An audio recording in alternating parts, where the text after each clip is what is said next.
चलो चलते हैं, सुनो चुपचाप बस। मोहम्मद गोरी का शासन काल क्या था? 1173 से 1206 के मध्य समझते हो?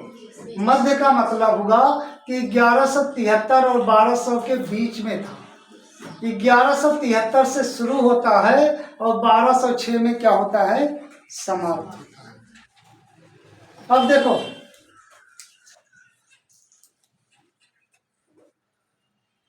हमें मोहम्मद गोरी के विषय में कहाँ से इसका तथ्य मिलता है, वो सबसे पहले जानकारी होनी चाहिए। ऐतिहासिक तथ्य कहाँ से मिलता है? वो कहाँ से मिलता है? तबकात ए नासिरी से।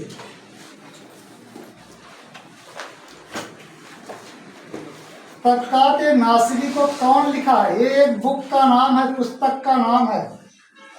इस पुस्तक को लिखने वाले थे मिन्हाज उस सिराज। मिन्हाज उस सिराज। अब मोहम्मद गोरी के विषय में हमको जानकारी जो मिलती है तबकात ए नासिरी पुस्तक से, और लिखने वाले थे मिन्हाज उस सिराज। इन्होंने इनके विषय में अच्छा और बुरा दोनों लिखा है, ठीक है। लेकिन एक लोग ऐसे भी हैं जो सिर्फ बुराइयां लिखे हैं। वो कौन है? चंद्रबरदाई, पृथ्वीराज रासो। पृथ्वीराज रासो, ये भी एक पुस्तक का नाम है। कौन लिखा है इसको? चंद्रबरदाई ने लिखा है। चंद्रबरदाई। चंद्रबरदाई ये भारतीय थे साहब, भारत के थे। इन्होंने और एक कवि थे, इन्होंने भी मोहम्मद गोरी के विषय में लिखा है। 12वीं शताब्दी में गौर वंश का उदय होता है। उनके साम्राज्य का जो आधार था, 12वीं शताब्दी में किसका उदय होता है? गौर वंश का उदय होता है। उनके साम्राज्य में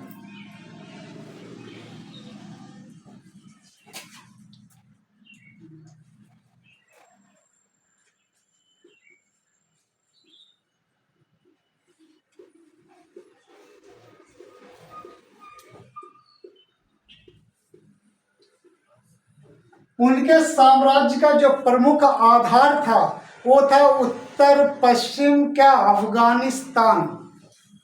उत्तर पश्चिम अफगानिस्तान।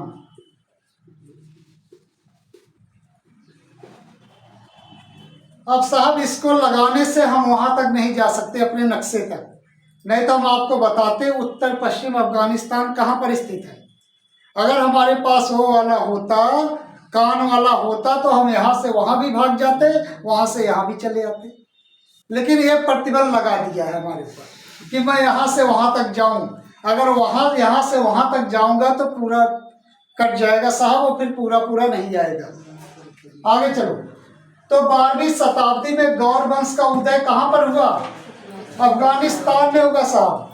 अब देखो, मोहम्मद गोरी का जो पूरा नाम था, मोहम्मद गोरी का पूरा नाम क्या था? शहाबुद्दीन मोहम्मद गोरी। शहाबुद्दीन मोहम्मद गोरी इनका पूरा नाम था। और ये सुन्नी वंश से थे। किस वंश से थे? सुन्नी वंश से। सुन्नी, क्योंकि मुस्लिम समाज, मुस्लिम धर्म दो संप्रदाय में विभक्त था, एक शिया और दूसरा सुन्नी। जो सुन्नी बने थे वो सुनकर बने थे, और जो शिया बने थे वो अली को मानते थे। अली कौन था? मोहम्मद साहब के दामाद थे साहब। तो अली को मानने वाले शिया थे, और सुन्नी जो बने थे वो सुन करके, अर्थात जो खा लिए उनके घर में, मुस्लिमों के घर में जो खाए वो खानजादा बन गए, और खानजादा बनने के बाद क्या बन गए? सुन्नी बन गए। तो मुस्लिम धर्म दो संप्रदाय में बटा, शिया और किसमें? सुन्नी में बटा था साहब। तो मोहम्मद गोरी किस वंश से थे? सुन्नी धर्म से थे, सुन्नी संप्रदाय था इनका। आगे चलो, 1173 में मोहम्मद गोरी गजनी के क्या बनते हैं? शासक बनते हैं। 1173 में मोहम्मद गोरी गजनी का शासक बना। 1175 में मोहम्मद गोरी भारत पर पहला आक्रमण किए। और पहला आक्रमण कहाँ पर किए साहब? वो किए आपके मुल्तान पर। 1175 में मुल्तान पर पहला आक्रमण किया इन्होंने।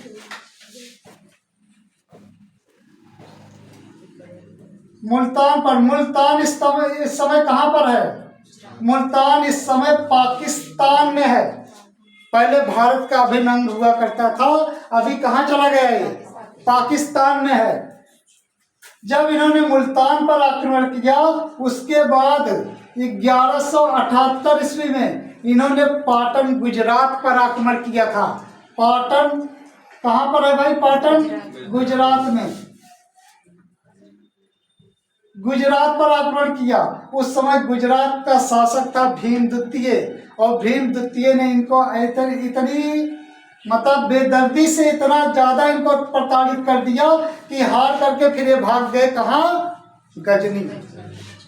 क्योंकि ये सब लुटेरे थे साहब, इनका कोई ये सोच नहीं थी जब ये भारत आते थे कि सीमा विस्तार करें, धर्म का प्रचार करें। ये दोनों उद्देश्य इनका नहीं था। इनका मुख्य उद्देश्य था क्या? लूटना, मूर्तियों को तोड़ना और भारत से भाग जाना अपने घर। तो मेन उद्देश्य इनका यही था। 1178 में पाटन गुजरात पर आक्रमण किया। उस समय भीम द्वितीय शासक था यहाँ का।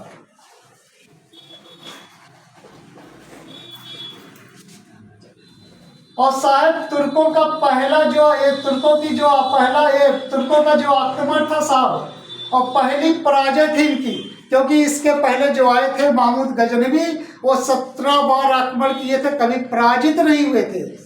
पहली पराजय तुर्कों की कहाँ पर होती है? पाटन गुजरात अर्थात भीम द्वितीय से पराजित होते हैं। उसके बाद साहब 1191 में तराइन का प्रथम युद्ध होता है, जो आपके लिए इंपॉर्टेंट है। वही टॉपिक उठाऊंगा, बाकी छोड़ दे रहा हूं। 1151 में तराइन का प्रथम युद्ध। तराइन का प्रथम युद्ध। तराइन का प्रथम युद्ध किससे होता है? पृथ्वीराज चौहान और गोरी के बीच में होता है।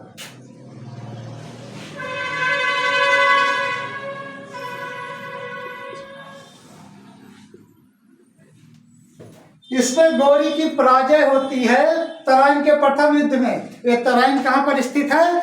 हरियाणा में स्थित है साहब। तो पृथ्वीराज चौहान और गौरी के बीच होता है तराइन का प्रथम युद्ध। एग्जाम में खूब पूछता है, बहुत इंपॉर्टेंट है ये पार्ट 1191 वाला। तो इसमें पृथ्वीराज चौहान की विजय होती है और मोहम्मद गौरी पराजित होता है।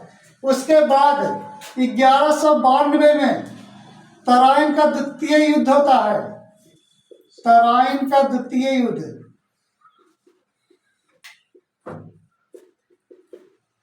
इसमें पृथ्वीराज चौहान की पराजय होती है और गौरी की क्या होती है? विजय होती है। पराजय क्यों होती है? क्योंकि इसका अपना आदमी, जब आपका अपना सगा संबंधी आपके दुश्मनों से मिल जाए तो आपकी पराजय कंफर्म है।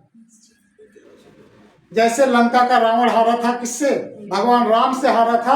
और क्यों हारा था? क्योंकि विभीषण जाके मिल करके बता दिए थे लंका के रावण की नाभि में क्या है? अमृत है। ऐसे ही साहब जब इनका अपना आदमी जयचंद, गद्दार था साला भारत का, जयचंद इनसे जाके मिल गया गौरी से, और गौरी को अपने सैनिकों को भी दिया और कहा चलो मिलके आक्रमण करते हैं। फिर पृथ्वीराज चौहान पराजित होता है, और पराजय होने के बाद गौरी इनको, पृथ्वीराज चौहान को, और पृथ्वीराज चौहान का एक मित्र था और कवि भी था चंद्रवरदाई, उसको भी साथ लेके कहा बंदी बना करके गजनी लेके भाग गया। कहाँ गया? गजनी लेके गया। गजनी जब वापस जाता है साहब जब गजनी इनको लेके जाता है तो सुबह शाम इनकी खूब प्रताड़ना करता है, खूब यातनाएं देता है इनको, इन पे कोड़े बरसाता है, पिटाई करता है इनकी। दूसरी बात, इसके पहले इसकी मदद कौन किया है? जयचंद किया है। अर्थात अभी यहीं पर स्टॉप कर दो, अभी आगे बताऊंगा इनके विषय में। 1194 में चंदावर का युद्ध होता है साहब, चंदावर।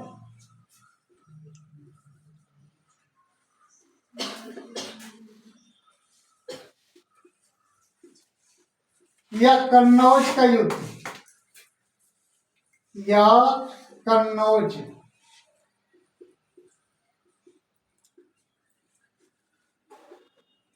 चंदावर का युद्ध या कन्नौज का युद्ध 1194 में किससे होता है? गोरी और किससे होता है? जयचंद।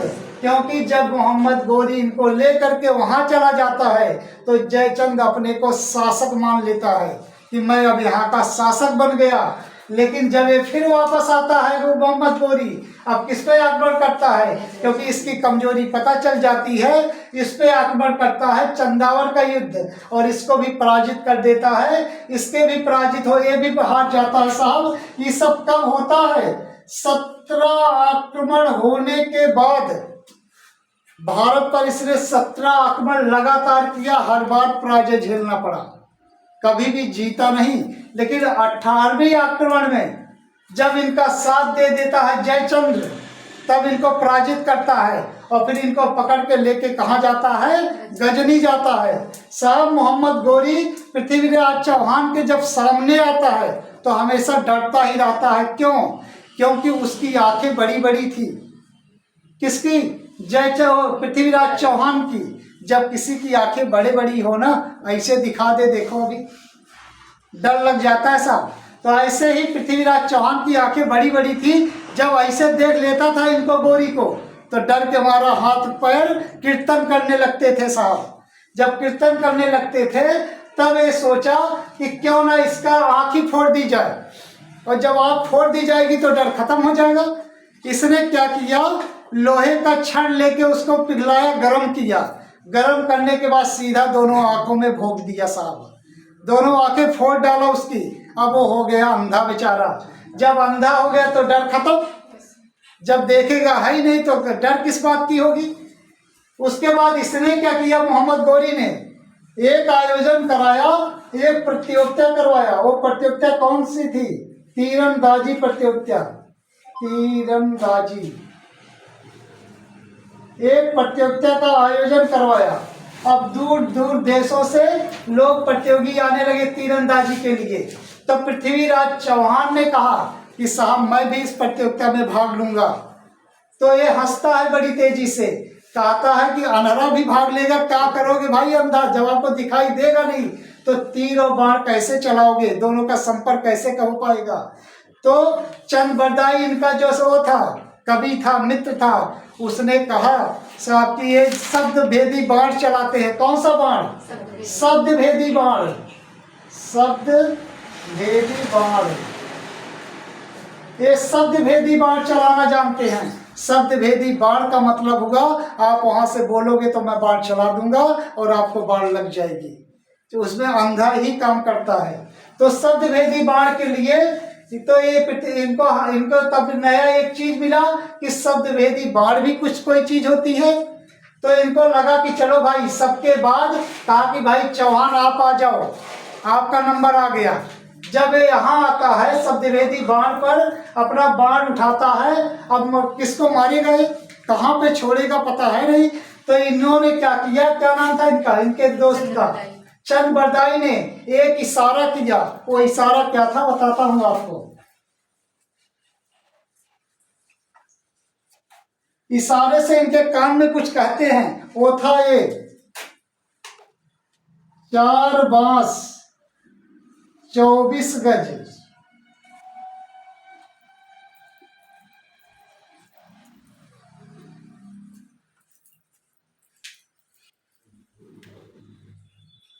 चार बांस 24 गज। और क्या भाई?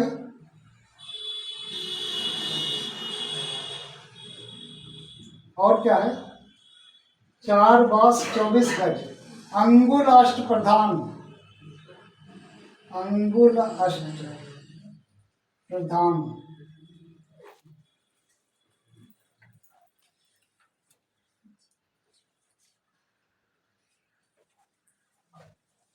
का ऊपर सुल्तान है,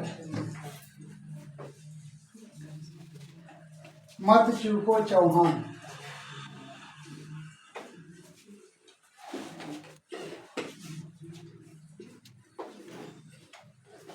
चंद्रवरदाई ने साहब इनके कान में धीरे से कहा, 4 बास 24 गज, अंगुल अष्ट प्रधान, ता ऊपर सुल्तान है, मत चूको चौहान।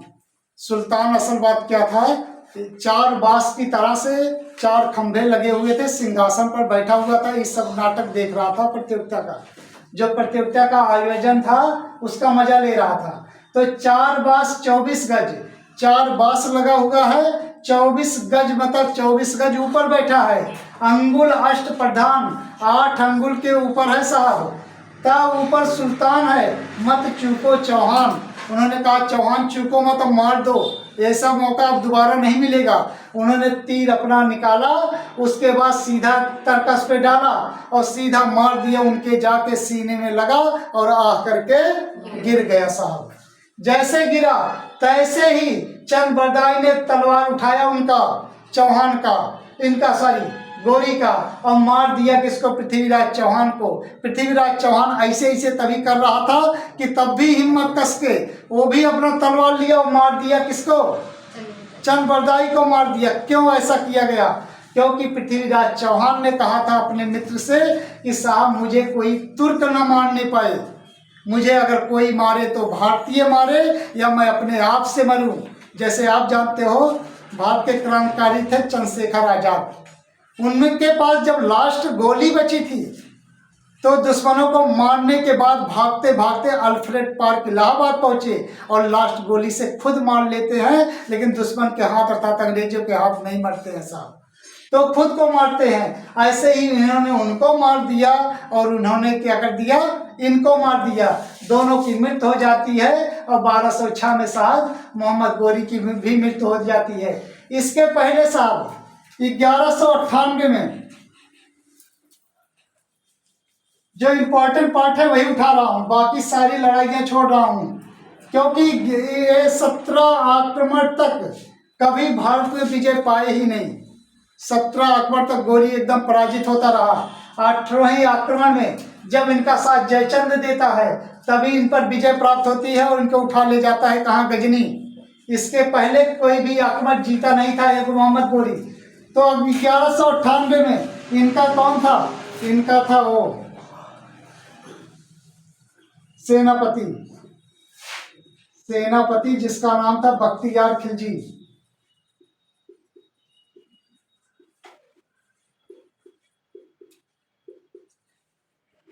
1198 में मोहम्मद गोरी का सेनापति बख्तियार खिलजी था। इसने क्या किया, नालंदा विश्वविद्यालय को जलाकर राख कर दिया था। नालंदा विश्वविद्यालय,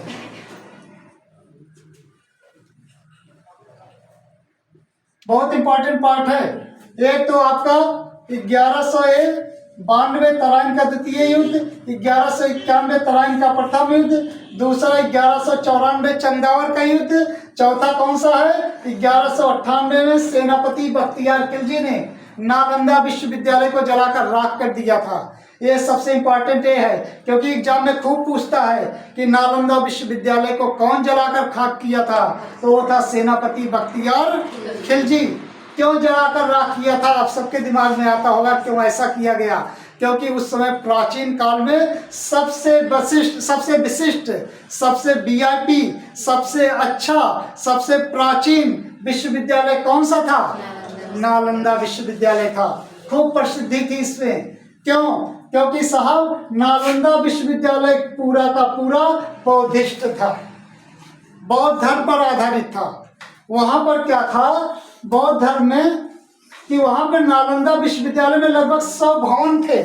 कितने भवन, 100 भवन थे। 10,000 विद्यार्थी पढ़ने वाले थे। और 1600 लगभग आचार्य पढ़ाने वाले शिक्षक थे।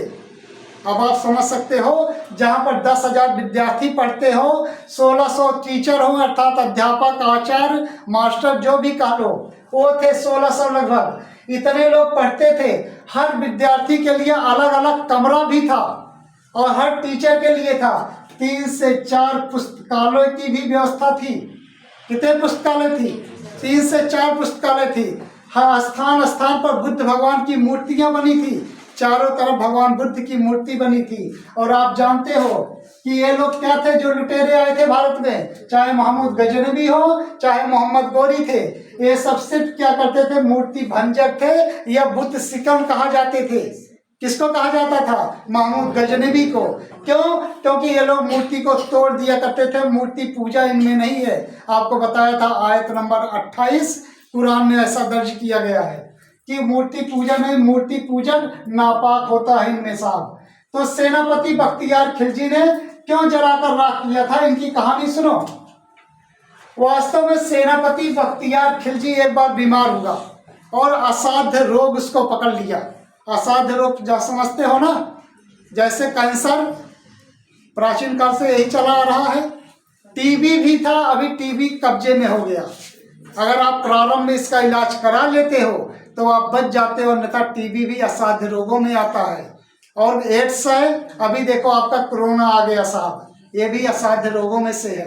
तो जैसे इसको असाध्य रोग पकड़ लिया, अब इसने नीम हकीमों से अपने खूब इलाज करवाया, लेकिन सही नहीं हुआ।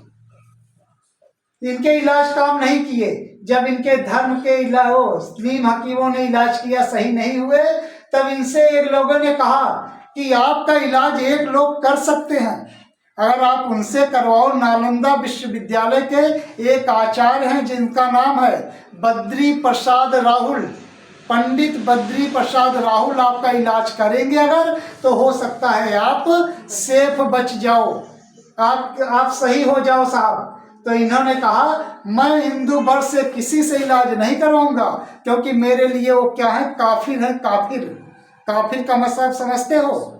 जब दूसरे धर्म के लोग हों तो उन्हें काफिर बोलते हैं, दुश्मन बोलते हैं।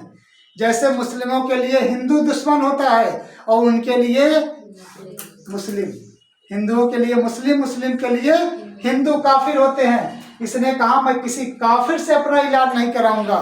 तो लोगों ने कहा साहब आप बच जाओगे अगर इलाज कराओगे तो इन्होंने कहा लेकिन मेरी कुछ शर्त होगी अगर इलाज करवाऊंगा तो उनसे पहले मिलवाओ।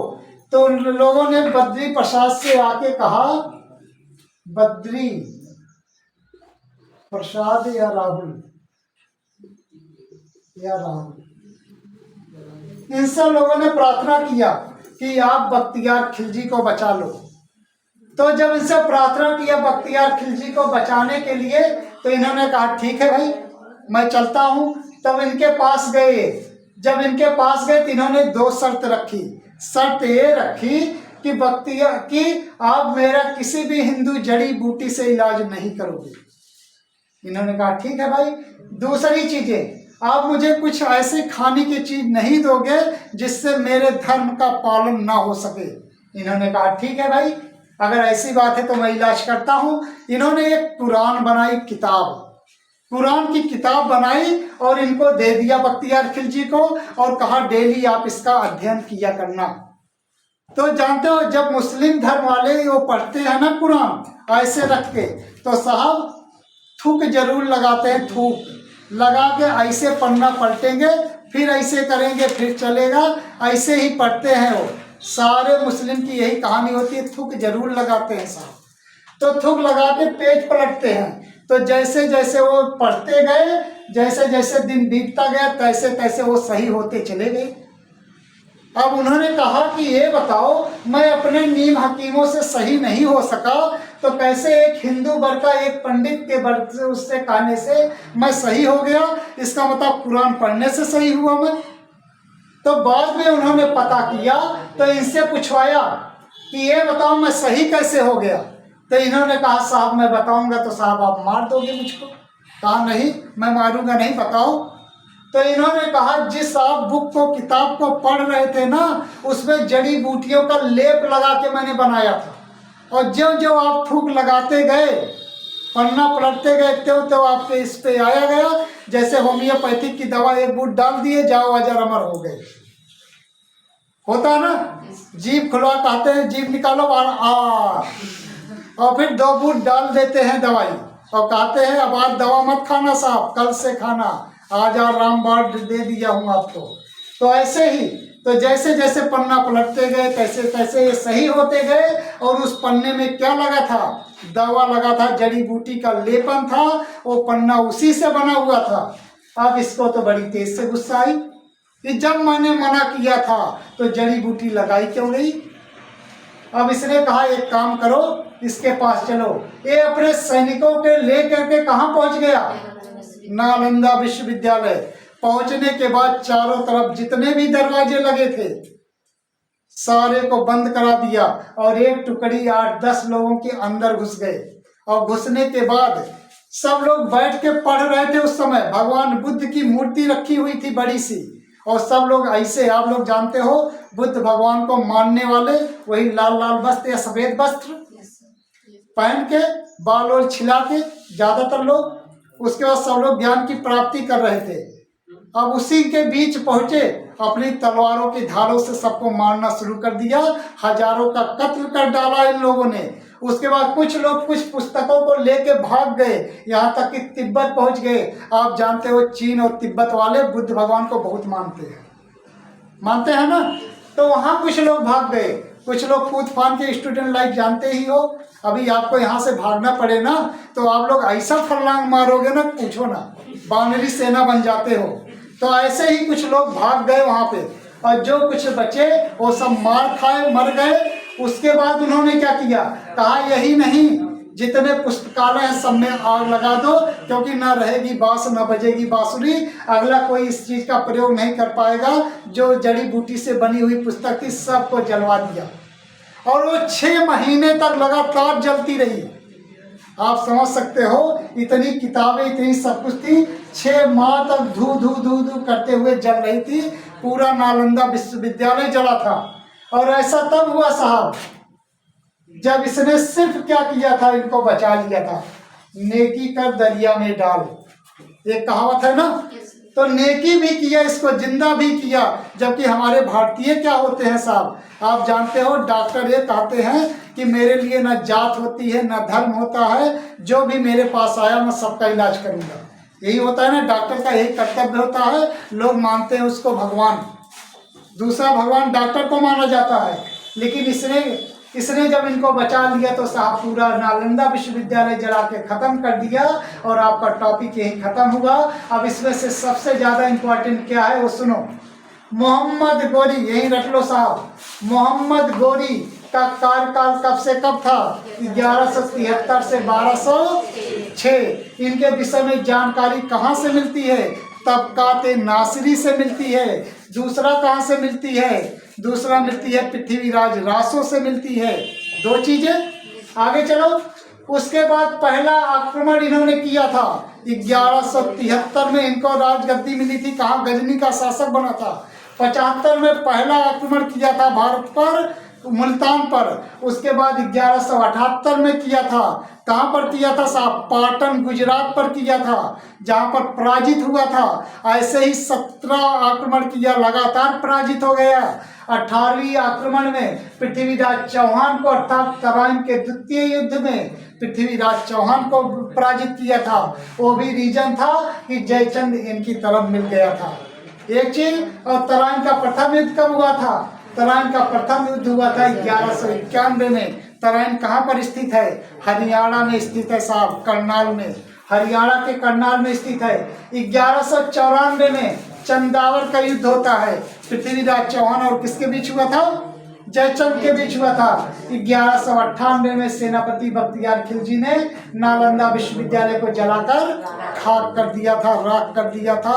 बस आपका ये टॉपिक खत्म हुआ।